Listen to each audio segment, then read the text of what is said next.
പടം അടിപൊളിയാണ്. എന്താ തെലുങ്കൂടായിട്ട് കണ്ട അടിപൊളിയായിട്ട് എന്റർടൈൻമെന്റിന് നല്ല പടമാണ്.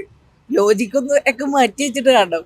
പിന്നെ ഇതിനകത്ത് കണക്ട് ആവാത്തത് മറ്റേ ഫാമിലി ഇഷ്യൂസ് ഇല്ലേ, തങ്കച്ചി പാസല്ല, എന്താ ആ ഫാമിലി ഇഷ്യൂസ് മാറ്റി വെച്ച ബാക്കി പടം അത് മാറ്റി വെച്ച പടം അടിപൊളിയാണ്.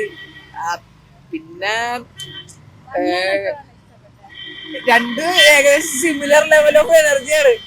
പിന്നെ മറ്റേ പുള്ളി ആ പെൺവേഷം കിട്ടിയിട്ടുള്ള ഫൈറ്റ് സീനൊക്കെ അടിപൊളിയാണ്. പുള്ളിക്കാരത്തി അടിപൊളിയാണ്. പുള്ളിക്കാരത്തിക്ക് റോൾ കൊടുത്തേക്കണ ഫാമിലിയുടെ ആ സാധനം വെച്ച് അതൊരു ചെറിയ ഇതായിട്ടുള്ളൂ പ്രശ്നമായിട്ട് തോന്നുന്നുള്ളൂ. പക്ഷെ ബാക്കിയൊക്കെ ക്രിഞ്ചല്ല, അത് നമുക്ക് കറക്റ്റ് ആവൂല, അത്രേ ഉള്ളൂ. അല്ലാണ്ട് വലിയ പ്രശ്നമൊന്നുമില്ല. എന്റർടൈനർ ആയിട്ട് ഇത് കണ്ടോണ്ടിരിക്കുക. നല്ല കാണാം എങ്ങനെയുണ്ടെന്ന്.